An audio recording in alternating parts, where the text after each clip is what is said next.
Welcome to the Crescent City, a place where the air is heavy with humidity, jazz, and the scent of spices that don't exist anywhere else on Earth. New Orleans isn't just a city, it's a boiling pot of French refinement, Spanish heat, African soul, and a touch of voodoo magic. Here, food is more than sustenance, it is a religion.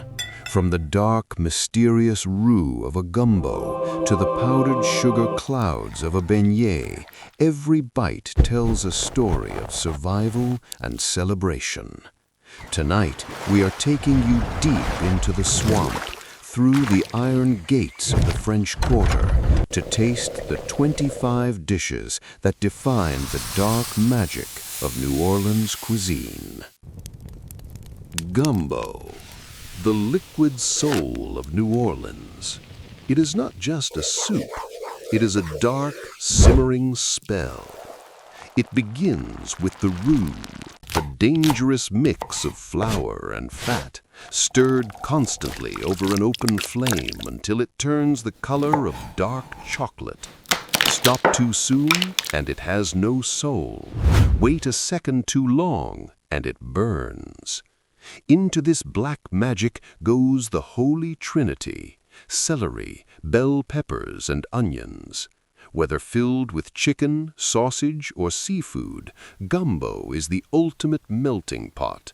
West African okra, French technique, and Native American spice, all drowning in a bowl of dark, smoky history. Jambalaya, the spicy cousin of the Spanish paella. If gumbo is liquid patience, jambalaya is fiery chaos. Born in the French Quarter, but raised on the streets, this one-pot wonder absorbs everything you throw at it. Rice, chicken, andouille sausage, and shrimp, all cooked together until the grains are red with paprika and bursting with flavor. It's the food of festivals, served from giant iron cauldrons to hungry crowds. It doesn't ask for a spoon, it demands an appetite. One bite, and you can taste the heat of the Louisiana sun.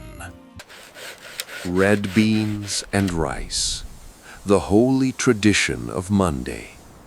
In New Orleans, you can tell the day of the week just by looking at the stove. Historically, Monday was wash day, and the women of the house needed a meal that could cook itself while they scrubbed laundry by hand.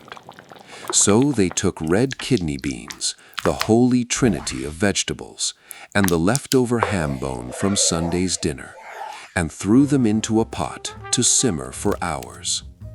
As the hours passed, magic happened. The beans broke down into a rich, creamy, smoky gravy that hugged the white rice like an old friend. It was Louis Armstrong's favorite dish. He even signed his letters, "Red beans and ricely yours." Simple, humble, but rich with the flavor of time. Crawfish étouffée. To smother something with love. That is the translation of étouffée. Born in the bayous of Cajun country, this dish is all about the crawfish, the mud bug of the swamps. Unlike gumbo, which is dark and soupy, étouffée is blonde, thick and buttery. It starts with a mountain of butter and onions, cooking down until sweet. Then come the peeled crawfish tails, swimming in a rich, golden gravy that clings to every forkful.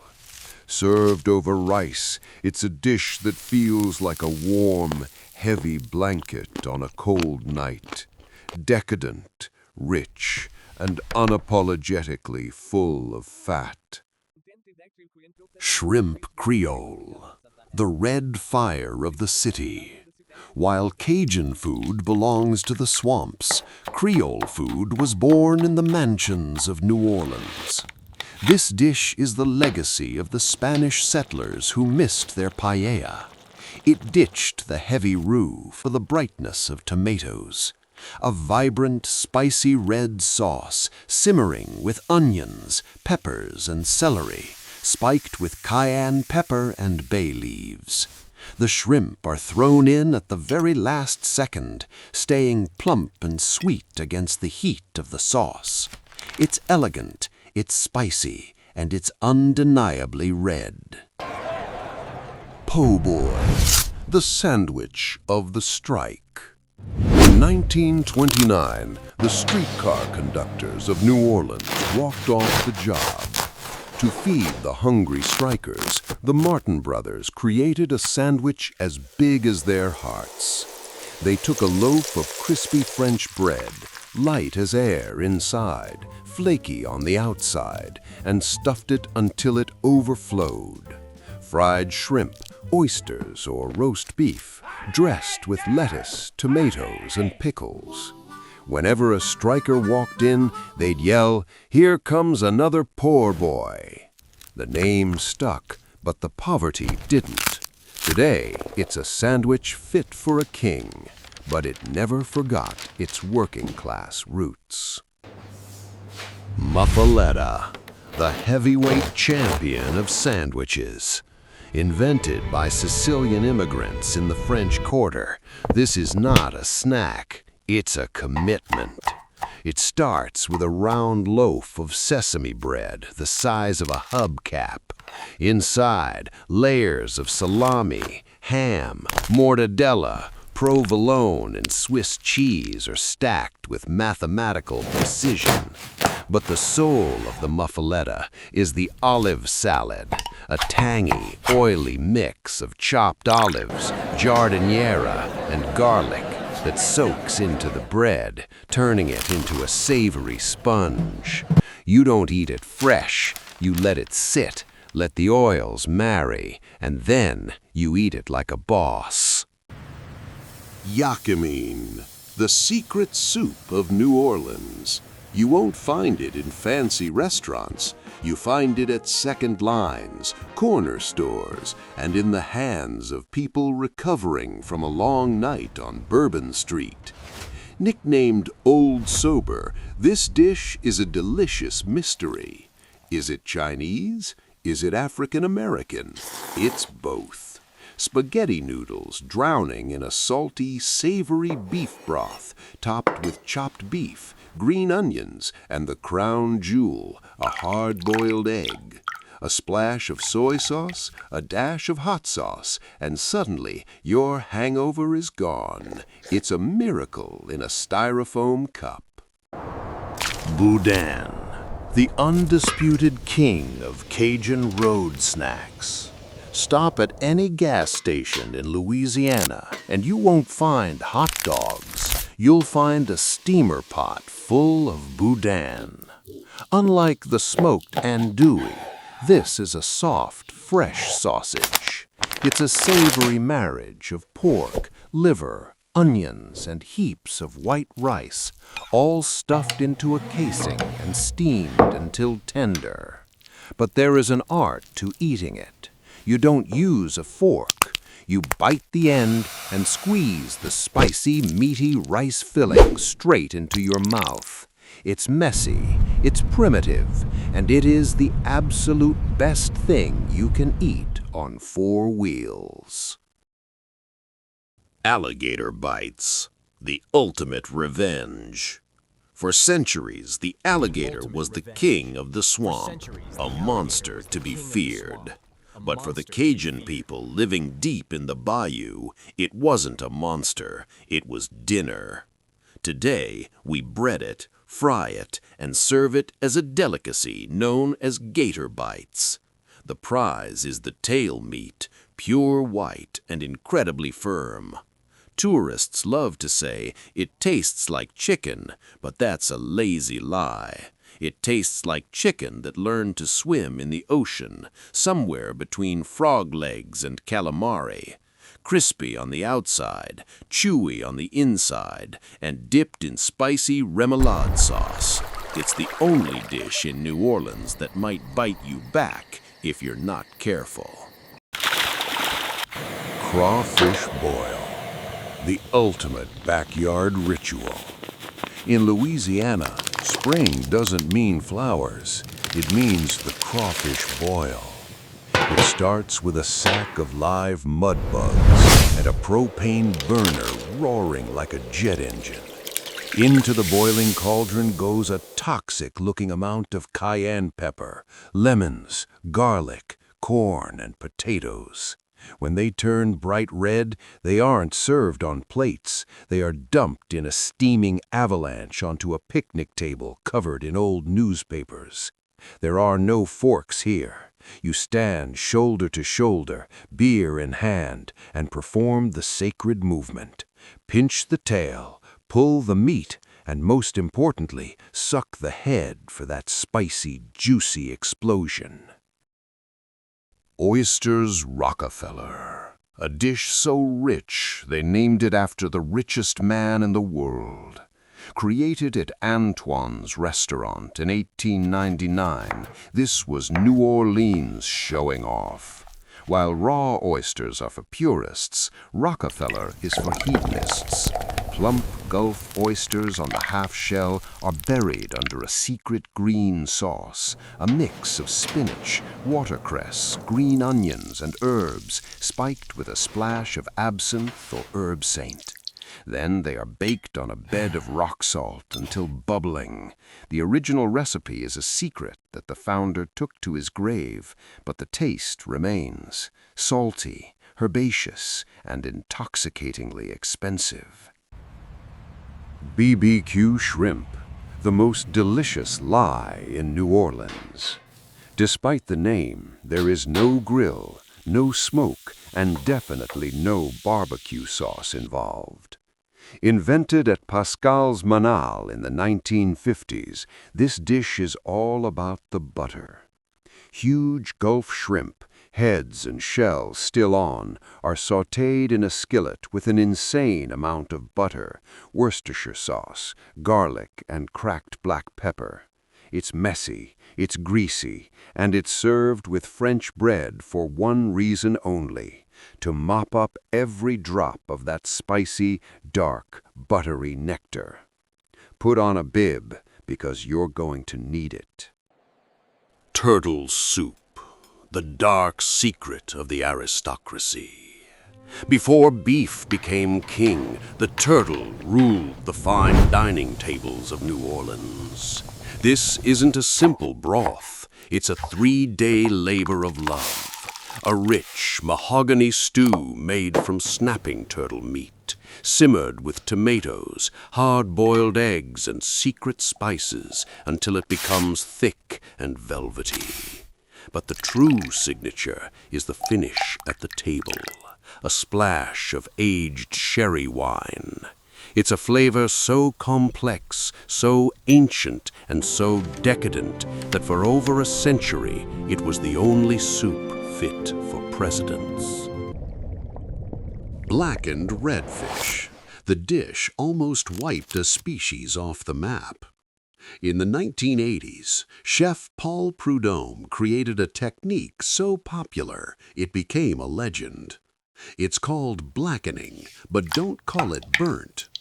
A fillet of redfish is dipped in melted butter, buried in a mountain of Cajun spices, and thrown onto a cast-iron skillet heated to 1,000 degrees. The result is an explosion of smoke and flavor. The butter and spices char instantly, creating a pitch-black crust that seals the moisture inside. It's smoky, spicy, and cooked in a cloud of its own glory. Makshu, the marriage of Native American soul and French luxury. Long before the settlers arrived, corn was the lifeblood of the land, but the Cajuns took that simple ingredient and gave it a French accent. Makshu isn't just creamed corn, it's a celebration of the harvest. Fresh corn kernels are scraped off the cob, making sure to get the sweet milk, then braised with onions, peppers, bacon fat, and heavy cream. It's sweet, savory, and creamy all at once. A humble side dish that often steals the show from the main course. Dirty rice, the most honest name in Cajun cooking. It looks dirty, but it tastes like heaven. Historically, white rice was plentiful, but meat was expensive. So cooks used what others threw away: chicken livers, gizzards, and hearts. When minced fine and browned in a pan with the holy trinity of vegetables, these organ meats release a dark, rich juice. When the white rice is stirred in, it absorbs that deep, savory color, turning it dirty. It's earthy, it's gamey, and it's the definition of flavor born from necessity. Grillades and grits, the Sunday brunch of the Creole aristocracy. While the rest of the world eats eggs for breakfast, New Orleans eats grillades. Thin medallions of veal or beef or pan-fried, then simmered slowly in a rich, dark tomato gravy until they surrender completely. But the meat is nothing without its partner, grits. Not the instant kind, but stone-ground corn, cooked with milk, butter, and cheese until it becomes a creamy white cloud. When the savory brown gravy hits the snowy white grits, it's not just breakfast, it's a reason to wake up. The taste of freedom. Calaz, the taste of freedom. Long before the beignet became king, the streets of the French Quarter echoed with the cry, "Belle Calaz, tout chaud." These sweet rice fritters were made by enslaved women who sold them on Sundays, saving every penny to buy their own liberty. It's a genius recipe born of leftovers, day-old rice mashed with sugar, eggs, nutmeg, and flour, then deep-fried until golden brown. Crunchy on the outside, soft and creamy on the inside. It's a forgotten treasure, a sweet bite of history that tastes like hope. Beignets, the snowstorm of the French Quarter. Since 1862, Café du Monde has been serving these pillows of fried dough 24 hours a day, 7 days a week. It's a simple recipe: yeast dough cut into squares and dropped into hot cottonseed oil. But the magic is the topping. They don't just sprinkle powdered sugar, they bury them in it. Served with a cup of café au lait, coffee mixed with chicory, it's the ultimate New Orleans breakfast. The rule is simple: don't wear black and don't breathe while you take a bite, or you'll disappear in a cloud of white dust. Bananas Foster, dinner and a show. Born in the fiery kitchens of Brennan's restaurant in the 1950s, this dessert is not for the faint of heart. It's a pyrotechnic masterpiece. It begins innocently enough: bananas sautéed in a pool of butter, brown sugar, and cinnamon until soft and caramelized. But the real performance starts with the rum. A generous pour of dark rum is ignited, sending a column of blue and orange flame roaring towards the ceiling. The fire burns off the harsh alcohol, leaving behind a warm, boozy flavor that coats the sweet bananas. Served hot over cold vanilla ice cream, it's a dessert that demands a round of applause. King cake, the official taste of Mardi Gras. This isn't just a cake, it's a game of chance. The king cake itself is a simple ring of cinnamon-laced brioche. but it's decorated with the wild colors of the festival: purple for justice, green for faith, and gold for power. Somewhere inside, hidden from view, is a tiny plastic baby. The rule is simple: if your slice has the baby, you are crowned king for a day, and you are responsible for buying the next cake. It's a delicious tradition that fuels the chaos of carnival season. Pralines, the sweet perfume of the French Quarter. You smell them before you see them, the intoxicating scent of caramelized sugar and toasted pecans pouring out of a candy shop. This isn't a delicate European praline. This is a New Orleans praline, a thick, sugary patty loaded with pecans, butter, and cream. Made in giant copper kettles, the hot mixture is ladled onto marble slabs, where it cools into a crumbly, melt-in-your-mouth disc. They say if you eat one, you'll be back for a dozen. They're not wrong. Pain perdu. In French, it means lost bread. In any other city, a day-old baguette is trash. But in the grand tradition of New Orleans, it's the beginning of a resurrection. Stale, forgotten loaves are baptized in a rich custard of cream, eggs, and vanilla, then pan-fried in sizzling butter until impossibly golden.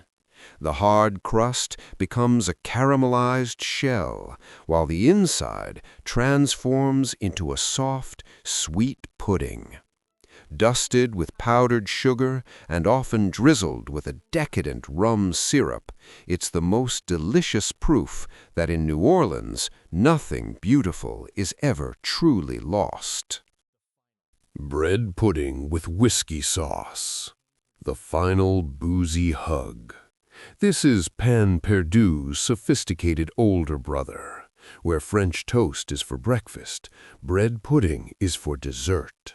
Stale loaves are soaked in a rich custard and baked into a soft, warm cake. But the grand finale isn't the pudding itself, it's the sauce, a hot, sweet, intoxicating river of cream, butter, and of course, a heavy-handed pour of good whiskey. Drizzled over the warm bread, it's a dessert that warms you from the inside out.